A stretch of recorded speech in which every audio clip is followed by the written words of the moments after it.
Hello friends, कैसे हैं आप सब लोग। आई होप सब मस्त हो गए। फ्रेंड्स, आज की इस वीडियो के थंबनेल और टाइटल देखकर आप लोग समझ गए होंगे आज की वीडियो किस टॉप पर होने वाली है। आज के इस वीडियो में हम बात करने वाले पीआर सुंदर की प्रीमियम स्ट्रेटजी के बारे में। पीआर सुंदर को तो आप सब लोग जानते होंगे। अगर आप पीआर सुंदर को नहीं जानते तो आपको मैं बता देता हूँ पीआर सुंदर है कौन। पीआर सुंदर स्टॉक मार्केट के एडवाइजर, जो कि आपको स्टॉक मार्केट की एडवाइस देते हैं या कि आपको स्टॉक मार्केट के कोर्सेज प्रोवाइड करते हैं। यानी कोर्स की जो कीमत है वो है 50,000 रुपये की। आपको जो 50,000 रुपये की कोर्स में सिखाया जाता है उसकी एक वीडियो मेरे पास आई है, जो कि मैं आज आपको दिखाने वाला हूँ कि आपको 50,000 रुपये में क्या सिखाते हैं एंड इन कोर्स में आपको क्या मिलता है। तो आप इस वीडियो को कंप्लीट वॉच करना। अगर आपको वीडियो पसंद आए तो वीडियो को लाइक करना और चैनल को जरूर सब्सक्राइब कर लेना। Hello everyone. आज की वीडियो में सीपीआर इंडिकेटर यूज़ करते हुए मैं आपको एक स्ट्रेटजी बताऊंगा और ये स्ट्रेटजी पेड कोर्स का पार्ट था। इस इंडिकेटर को लेके मैं आगे कुछ और वीडियोस बनाऊंगा और मैं कुछ और स्ट्रेटजीज बताऊंगा। सभी को एक वीडियो में कवर करना मुश्किल था।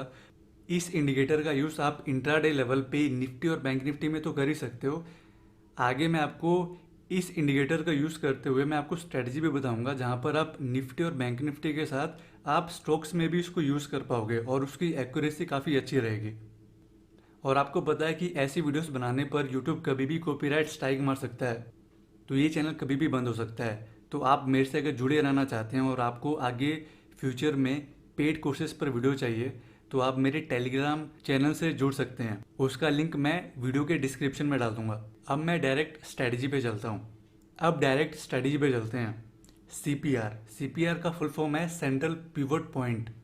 सीपीआर पिवट पॉइंट का एक्सटेंडेड वर्जन है, अपग्रेडेड वर्जन है। तो सीपीआर को एक्सप्लेन करने से पहले मैं आपको पिवट पॉइंट्स के बारे में बताता हूँ। बिल्कुल बेसिक्स में बताऊंगा ताकि जिनको पिवट पॉइंट्स के बारे में नहीं पता उनको आइडिया लग जाए कि ये इंडिकेटर कैसे यूज़ करते हैं। अब मैं इंडिकेटर लगा लेता हूँ ताकि सबसे पहले मैं पिवट पॉइंट को समझा सकूँ। आपने सर्च करना है सीपीआर बाय केजीएस।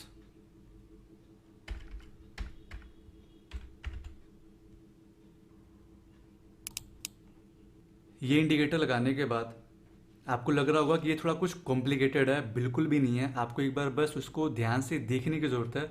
सबसे पहले मैं आपको पिवट पॉइंट के बारे में बताता हूँ। टिपिकली ये दिखता कैसा है। अगर आप देखना चाहते हो कि मैं क्या सेटिंग कर रहा हूँ तो आप वीडियो को आराम से देख सकते हो, आपको समझ आ जाएगा। हमको जो चाहिए मैं अभी वही लगा रहा हूँ, जो बाकी अननेसेसरी चीज़ें मैं उसको हटा रहा हूँ।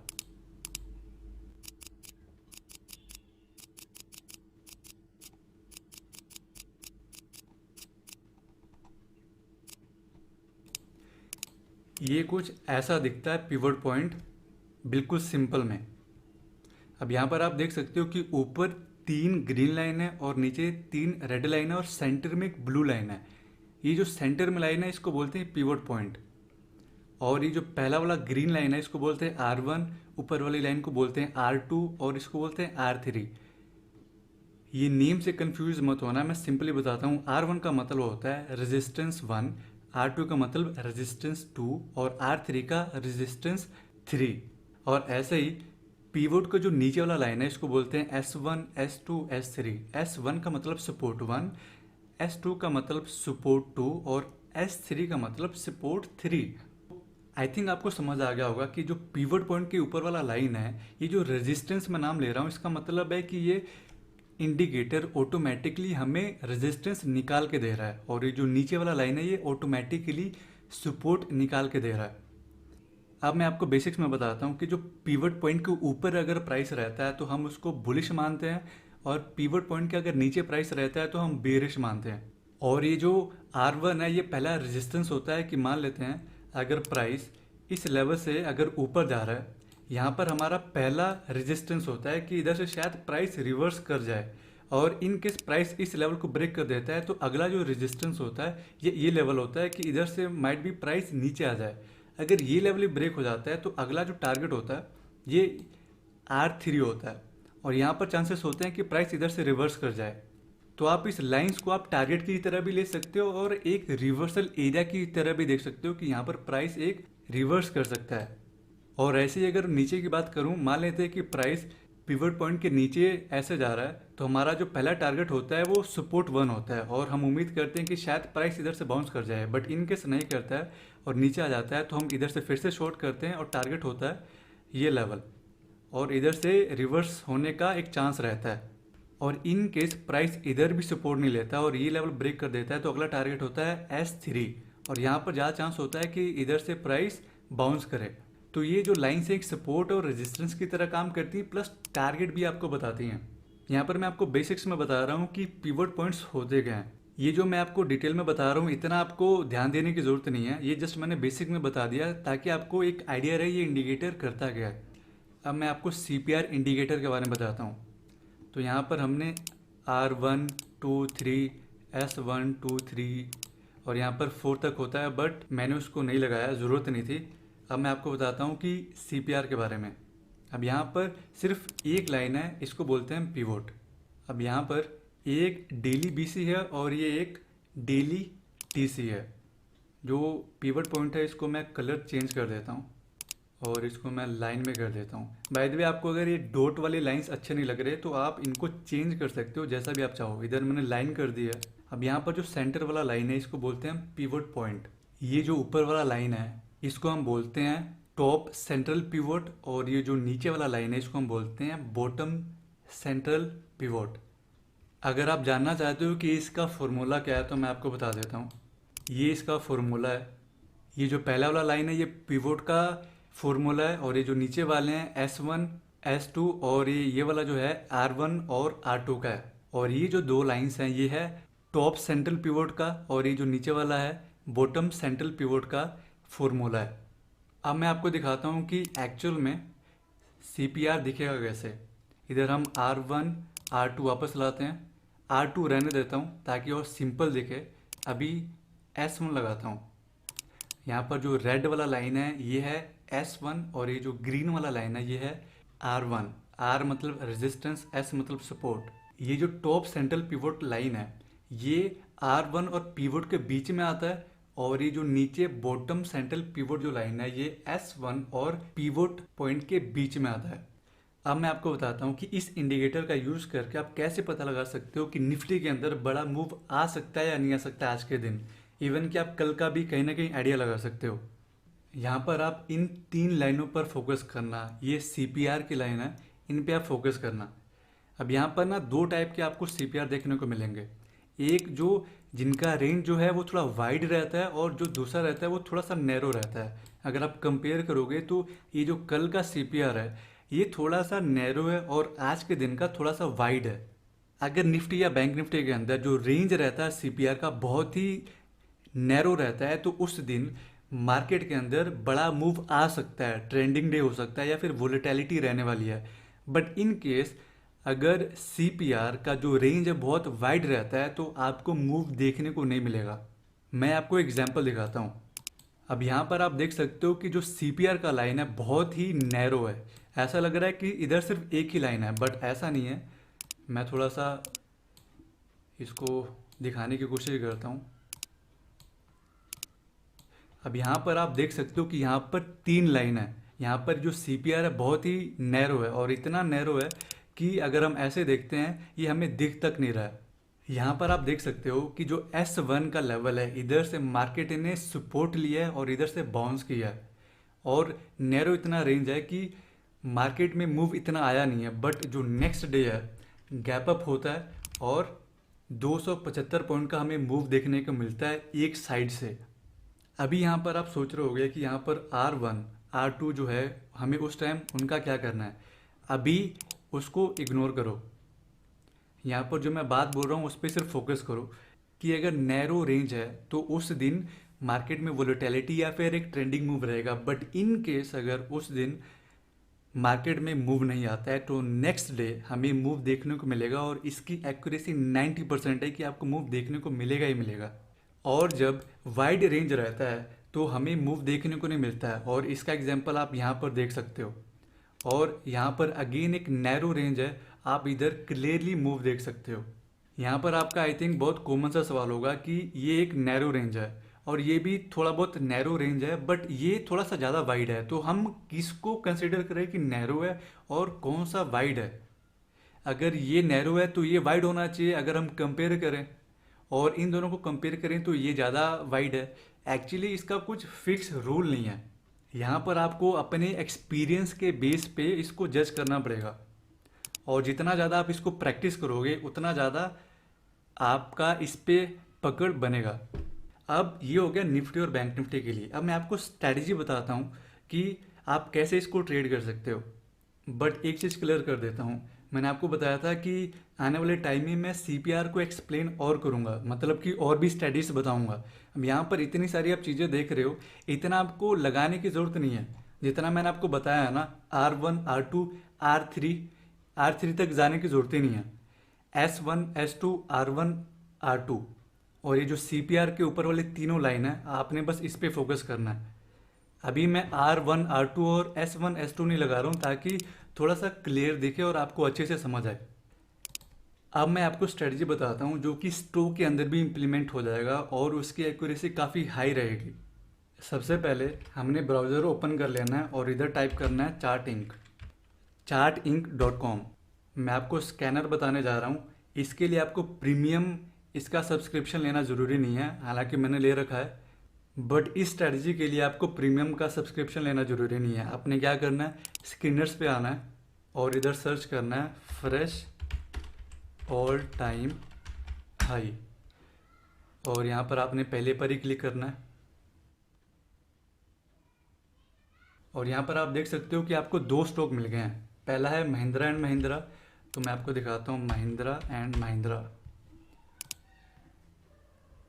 तो यहाँ पर आप देख सकते हो ये ऑल टाइम हाई का स्टॉक है, और यहाँ पर आप देखोगे कि इधर जो सीपीआर का रेंज है बहुत ही नैरो है, और इस दिन का जो मूव है आप देख सकते हो, ये 4% ऊपर गया और ये अगले दिन भी कंटिन्यू रहा। अब यहाँ पर हमने सेटिंग करनी है। सेटिंग में जाके बिल्कुल नीचे आ जाना है। यहाँ पर हमने करना है प्रीवियस डे लो और प्रीवियस डे हाई पर हमने क्लिक करना है और इसको लगा देना है। मैं थोड़ा सा कलर चेंज कर देता हूँ ताकि अच्छे से दिखे। यही दिख जाएगा, बस थोड़ा इसको डार्क कर देता हूँ और इनको मैं लाइंस में कन्वर्ट कर लेता हूँ ताकि अच्छे से और दिखे। अब यहाँ पर आप देख सकते हो सीपीआर के साथ मैंने प्रीवियस डे हाई और प्रीवियस डे लो का एक लाइन लगा लिया है। यहाँ पर हमने एक चीज़ और करना है, मैं भूल गया, वो है R1 और S1 को भी लगाना है। मैं इनका थोड़ा सा कलर चेंज कर देता हूँ, या फिर हम करते हैं इसको मैं लाइन में कन्वर्ट कर लेता हूँ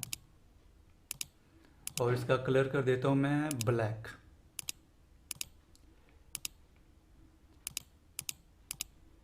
इसको थोड़ा सा और डार्क कर देता हूँ। तो यहाँ पर आप देख सकते हो ये जो सेंटर वाला है ये है सीपीआर, और ये जो ऑरेंज वाला लाइन है ये है प्रीवियस डे हाई और लो, और साथ में है ये R1 और ये है S1। अब मैं आपको स्ट्रैटेजी एक्सप्लेन करने जा रहा हूँ जिसकी एक्यूरेसी काफ़ी अच्छी है, तो आप ध्यान से सुनना। सबसे पहले आपने क्या करना है कि आपने फ्रेश ऑल टाइम हाई के स्क्रीनर के अंदर जो स्टॉक आते हैं आपने उनको चूज़ करना है नेक्स्ट डे के लिए। यहाँ पर मैंने आपको बता दिया कि आपने स्टॉक कैसे सिलेक्ट करना है। अब मैं आपको बताता हूँ कि आपने एंट्री कैसे लेना है। सबसे पहले आपने देखना है कि स्टॉक ओपन कहाँ पे हो रहा है। आपने देखना है कि सीपीआर के ऊपर ओपन हो, प्रीवियस डे के हाई के ऊपर ओपन हो, प्लस R1 के भी ऊपर ओपन हो। उसके बाद क्या करना है, आपने एंट्री लेनी है और R1 के नीचे स्टॉप लॉस लगाना है और टारगेट रखना है R2 R3 इवन की R4 तक भी जा सकते हो, क्योंकि ऑल टाइम हाई पर जो स्टॉक होते हैं उनके अंदर जो मूव रहता है वो बड़े ही आते हैं। तो इस स्टॉक के अंदर आप देख सकते हो कि जो R1 है इसके ऊपर ओपन नहीं हुआ है प्राइस, बट स्ट्रेटजी को समझाने के लिए हम मान लेते हैं कि प्राइस इसके ऊपर ही ओपन हुआ है। यहाँ पर मैं कोई ऐसा स्टॉक ले सकता था जहाँ पर ये जो हमारे तीनों क्राइटेरिया है उधर मेट हो जाता, बट मैंने स्क्रीनर से ही स्टॉक उठाया।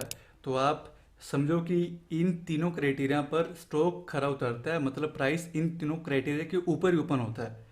और आप उसके बाद क्या करोगे, आपने टारगेट करना है R2 R3 इवन की R4, क्योंकि प्राइस जब ऑल टाइम हाई पर होता है तो उसके अंदर जो मूवमेंट होते हैं बड़े आते हैं, तो आप बड़ी मूव कैप्चर कर सकते हो।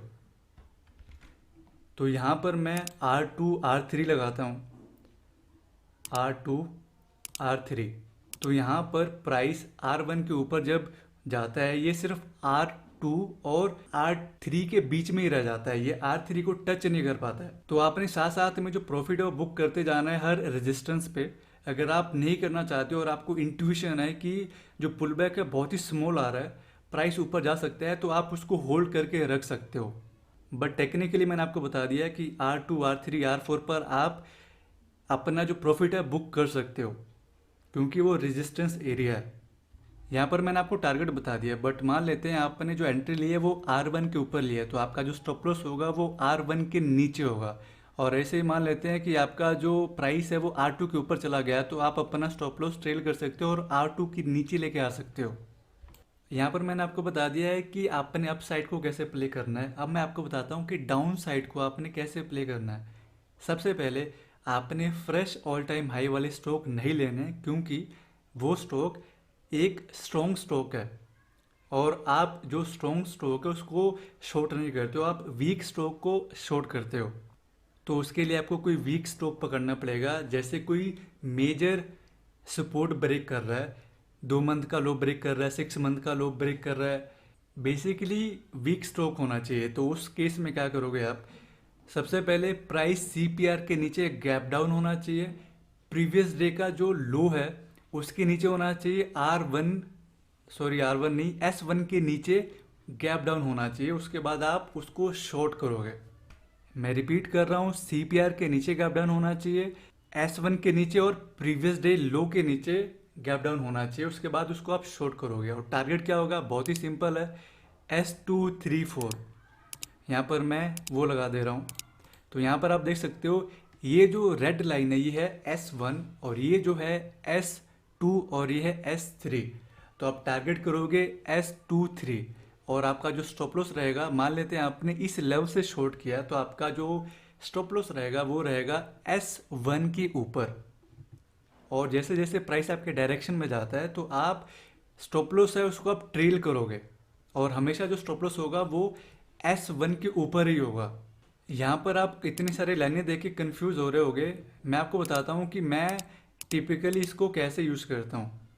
यहाँ पर मैं क्या करता हूँ, यहाँ पर मैं S1 रखता हूँ, R1 रखता हूँ और ये जो पिवट पॉइंट है वो प्लस प्रीवियस डे हाई और लो, और इनको मैं थोड़ा सा कलर चेंज कर देता हूँ ताकि मेरे को बहुत क्लियरली पता रहे कि कौन से कलर वाला क्या है। फॉर एग्जांपल अगर R1 और S1 को लेना हमने, तो इसका हमने ब्लैक करा हुआ है और ये जो पिवट पॉइंट है इसको मान लेते हैं मैं कर देता हूँ ग्रीन, ठीक है। और जो इसके साथ वाले लाइन है उनको भी मैं कर देता हूँ ग्रीन और इसको भी कर देता हूँ ग्रीन और इनको मैं कर देता हूँ लाइन में कन्वर्ट। तो जो ग्रीन वाले लाइन्स हैं वो हो गया पिवट, ब्लैक वाला लाइन हो गया R1 S1 और ये जो ऑरेंज है या फिर येलो है ये है प्रीवियस डे हाई लो। ऐसे करने से थोड़ा सा बेटर भी दिखता है और अच्छे से पता लगता है कि कौन सी लाइन किस चीज़ की है। ऐसे नहीं तो मैं बहुत कंफ्यूज होता हूँ और जब ज़रूरत पड़ती है प्राइस इन रेंज से बाहर चले जाते हैं तो मैं क्या करता हूँ, मान लेते हैं कि इधर मुझे टारगेट देखना है, अगर मैंने इधर बाय करा हुआ है ऊपर मैंने देखना है तो मैं क्या करूँगा, R3 लगा लूँगा या फिर R2 लगा लूँगा और जैसे मेरा टारगेट हट जाता है मैं दोबारा इनको हटा देता हूँ ताकि जो प्राइस है वो क्लियरली दिखे। और ये जो स्ट्रेटजी मैंने आपको बताई है इसकी जो एक्यूरेसी है बहुत हाई है, 70 से 80% है, जहाँ पर आप पैसे बना पाओगे। तो इस वीडियो के लिए इतना ही। अगर इस वीडियो पर अच्छा रिस्पॉन्स आएगा तो मैं आगे आने वाले टाइम पर इसी इंडिकेटर पर 2-3 स्ट्रेटजी और बताऊंगा। सो मिलते हैं नेक्स्ट वीडियो में।